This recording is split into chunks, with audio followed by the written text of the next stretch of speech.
नमस्कार, मैं आशीष। आप देख रहे हैं द पैम्फलेट। सभ्यता की कहानी, क्रांति की कहानियों के बीच आज हम फिर से आपके सामने हैं। इससे पहले हम इस श्रृंखला में बात कर चुके हैं अमेरिका की क्रांति के बारे में, रूस की क्रांति के बारे में, या जो क्रूसेड था उसके बारे में, किस तरह से यूरोप से लेकर के अमेरिका से लेकर के आदि आदि। आप हमारे यूट्यूब चैनल पर कहानी किस्से कहानियों को देख सकते हैं।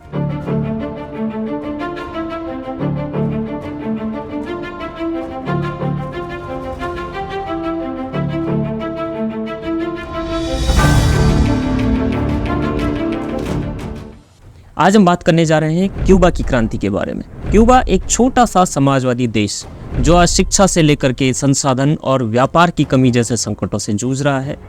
जब क्रांति की बात आती है तो रूस के बाद अगर सबसे ज़्यादा किसी के चर्चे हैं तो वो है क्यूबा की क्रांति के। कारण है वो दो चीते जो बाजार, कॉलेज, यूनिवर्सिटी में युवाओं के खास तौर पर प्रिय रहे हैं।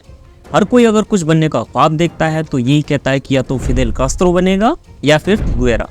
यही वो दो नाम हैं जिनकी अमेरिका के एजेंट बतिस्ता से पंगा जिन्होंने मोल लिया और क्यूबा को आज़ाद करवाने का काम किया था। आज हम बात करेंगे क्यूबा की साम्यवादी क्रांति की, जहां दो भाइयों फिदेल कास्त्रो और राउल कास्त्रो ने अर्जेंटीना के गुरिल्ला क्रांतिकारी चे गुएरा के साथ मिलकर के बतिस्ता की अमेरिका समर्थित सत्ता को उखाड़ फेंका और वहां पे स्थापना की कम्युनिस्ट व्यवस्था की। लेकिन इस क्रांति से क्यूबा के हाथ क्या आया? अक्टूबर 1962 की बात है, जब दुनिया परमाणु हमले के साए में जी रही थी। दुनिया की दो सबसे बड़ी ताकतें शीत युद्ध में लगी हुई थी, कोल्ड वॉर में, अमेरिका और सोवियत संघ, यूएसएसआर जिसे कहते हैं। अमेरिका की नाक के नीचे सोवियत संघ ने परमाणु मिसाइलों को तैनात किया था और इस लोकेशन से अमेरिका की बड़ी आबादी को निशाना बनाया जा सका। अमेरिका शायद हमेशा के लिए तबाह भी हो जाता। इतिहास में इस घटना को कोल्ड वॉर के सबसे संवेदनशील क्षणों में से एक माना जाता है। इतिहास की तारीखों में इसे कहा जाता है क्यूबा मिसाइल संकट। इसका नाम यही है। यूएसएसआर ने इस द्वीपीय देश को शीत युद्ध के एक हॉटस्पॉट में तब्दील कर दिया था। यह शीत युद्ध और कुछ नहीं बल्कि सिर्फ दो विचारधाराओं के अहंकार का टकराव था। जब बात विचारधारा की आती है, आइडियोलॉजी की आती है, तब लोकतंत्र के प्रहरी होने का दावा करने वाले लोग अन्य लोगों की कम ही परवाह करते हैं। इस शीत युद्ध के नायक फिदेल कास्त्रो और चे गुएरा कहे जाते हैं। आज के समय में ये क्रांति के पोस्टर बॉय हैं, लेकिन असल में इनके दिमाग में और कुछ नहीं बल्कि रूस की बोल्शेविक क्रांति और चीन की माओवादी क्रांति की तस्वीर घूम रही थी। इस क्रांति के नशे के लिए इन लोगों ने सब कुछ दांव पर लगा। लोगों की अगर इन्हें परवाह होती तो आज भी वो देश गरीबी में न जी रहे होते। क्यूबा के पास आज अपने साम्यवादी इतिहास के सिवाय अपने लोगों को खिलाने के लिए पर्याप्त धन नहीं है। रोजगार के अवसर वहां पर नहीं है, निवेश तो दूर की बात है। क्यूबा इस पूरी क्रांति के बीच में है, सेंटर में है इसके। आप लोग देखिए कि आइडियोलॉजी और विचारधारा के टकराव ने क्यूबा में बाहरी लोगों के हस्तक्षेप को जगह दी और ये सब उनके हाथों की कठपुतली बन गए।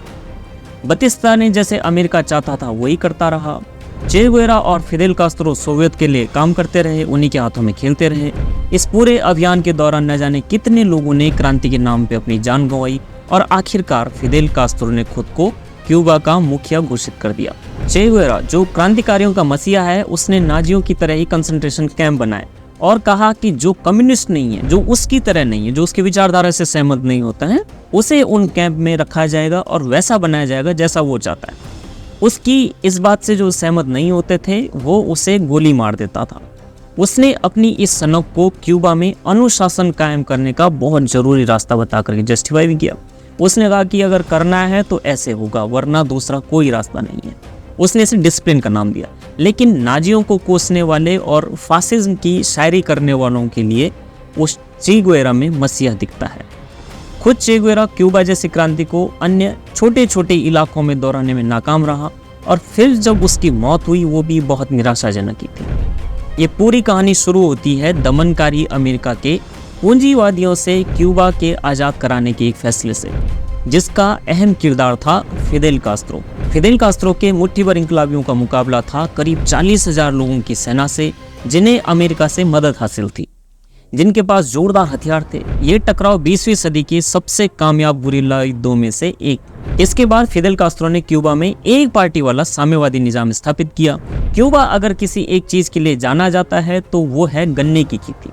अगर क्यूबा की क्रांति के मूल में जाएं तो उनका दर्द भी वही था, यानी औपनिवेशिक गुलामी और अत्याचार का शासन, उत्पीड़न का शासन, जिसकी बात आप हमारी इस श्रृंखला में अगर देखेंगे हम पहले भी करते रहे कि क्रांतियों का मूल क्या था।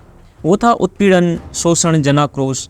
क्यूबा को दूसरे स्वतंत्रता संग्राम में आज़ादी तो मिल गई थी, लेकिन सत्ता पर कब्जा स्वतंत्रता सेनानियों का नहीं हुआ, बल्कि अमेरिका के कुछ एजेंट्स का हो गया। ये पड़ोसी द्वीप गन्ने की खेती की वजह से भी अमेरिका के लिए बहुत महत्वपूर्ण था। आखिर संसाधन की जगहों पर अमेरिका को भविष्य नजर आने लगता है, और ये घुमा फिरा करके वही लोग थे जो यूरोप से नेटिव अमेरिकियों पर अत्याचार करके अमेरिका की सत्ता पर बैठे थे।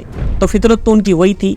अपने हित साधने के लिए अमेरिका ने अपने लोगों को क्यूबा में समर्थन दिया। इस चक्कर में हुआ ये कि गुलामी से तो उन्हें मुक्ति मिल गई थी क्यूबा वालों को, मगर वो दूसरों की गुलाम हो गए। एक गुलामी से छूटे तो दूसरी गुलामी में पड़ गए।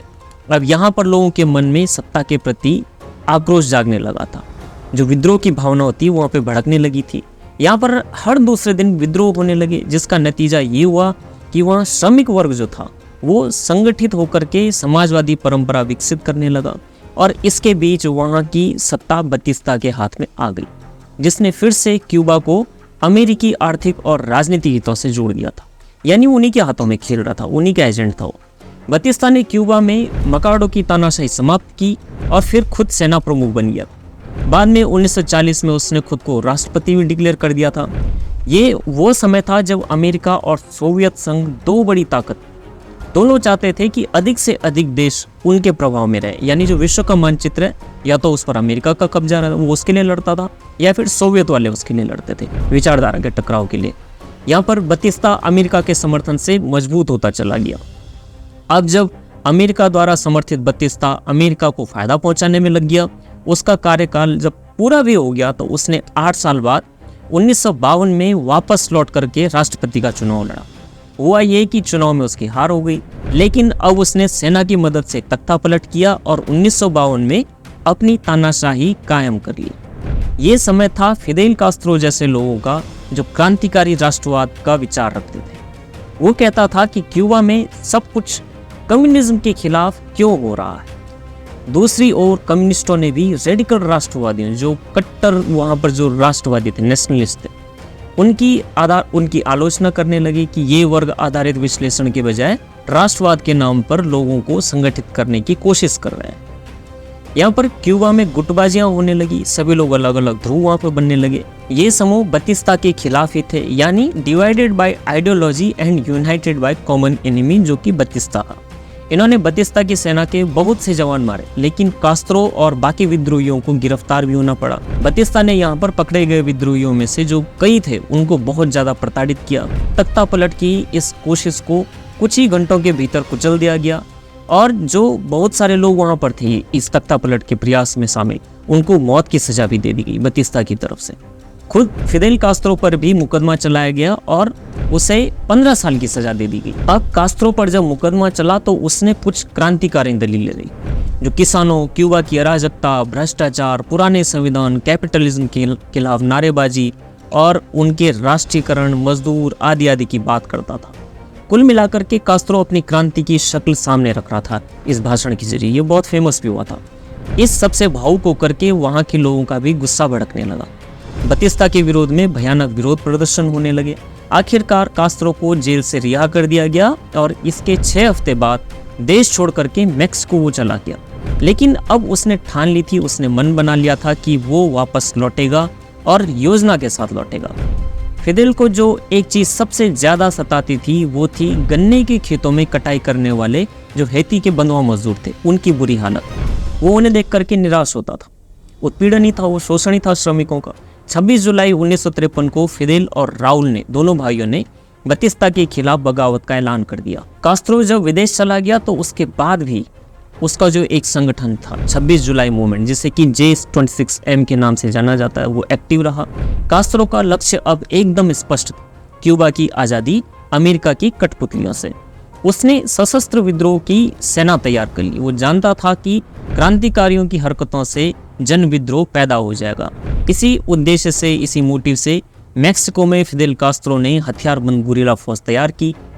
राजनीतिक दांवपेच करने लगा था वो। यहाँ उसकी मुलाकात हुई एक युवा डॉक्टर से, जिसे दुनिया चे गुवेरा के नाम से जानती है। दोनों ही गुरिल्ला युद्ध से क्रांति करने की बात पर राजी भी हो गए थे। दोनों क्रांतिकारी किस्म के थे। कास्त्रो और चे गुएरा ने दिसंबर 1956 में ग्रेनमा जहाज से 82 गुरिल्ला लड़ाकों के साथ क्यूबा वापस आने की योजना बनाई। लेकिन जब 3 दिसंबर 1956 को वे क्यूबा के तट पर पहुंचे तो इन्हें बतिस्ता के सैनिकों का सामना करना पड़ा। उनकी मदद के लिए J-26M के शहरी इलाकों के सदस्य आए थे, लेकिन वे इंतजार करके चले गए थे तब तक, क्योंकि कास्त्रो के जो छापामार सैनिक थे वो निश्चित तारीख के बजाय थोड़ा देर से वहां पे पहुंचे थे। बतिस्ता के सैनिकों के हमले में बहुत से गुरिल्ला लड़ाके मारे गए, लेकिन फिदेल चे और फिदेल के जो छोटा भाई था राउल कास्त्रो, वो इस हमले में बच गए थे। तकरीबन 15 दिनों के बाद घायल अवस्था में ये लोग सिएरा मेस्त्रा के जंगलों में एक दूसरे से मिले। उन्होंने शहर में J-26M से संपर्क बनाया और जंगलों में ही इस बार गुरिल्ला लड़ाकों को इकट्ठा करना शुरू कर दिया। लेकिन यहाँ के गरीब किसानों की प्रशिक्षित क्रांतिकारी बनाना उससे भी ज़्यादा मुश्किल काम था। किसान कभी भी क्रांति का काम छोड़ करके खेती करने के लिए वापस निकल जाते थे, या विरोधी उन्हें पैसा के लालच दे करके अपने पक्ष में कर लेते थे। गरीब थे, उनकी भी मजबूरियां थी। चे गुएरा ने सख्त अनुशासन और अनुशासन तोड़ने वालों को सख्त सजा देने की नीति अपना ली थी, ताकि उन्हें संगठित रखा जा सके। उसका मानना था कि अगर इनको लाइन पे रखना है तो अब कठोरता से रखना होगा।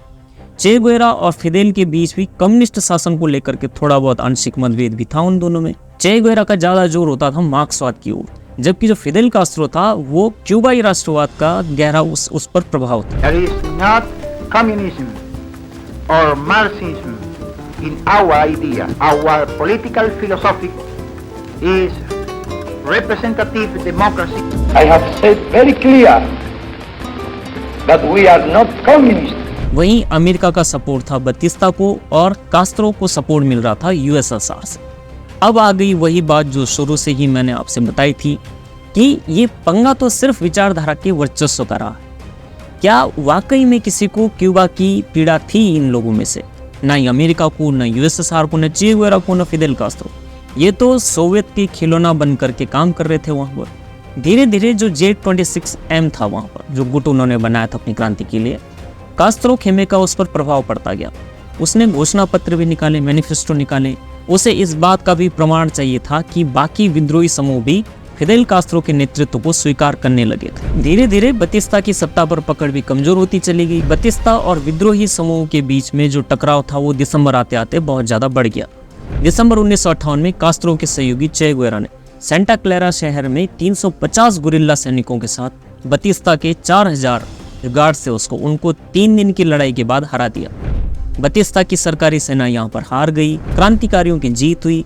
क्यूबा की सेनाओं की कमान खुद फिदेल कास्त्रो ने संभाली, और जब इन हमलों में अमेरिका की भूमिका सामने आ गई तो अमेरिकी राष्ट्रपति जो उस वक्त थे उन्होंने हमलावरों को मदद भेजने से मना कर दिया।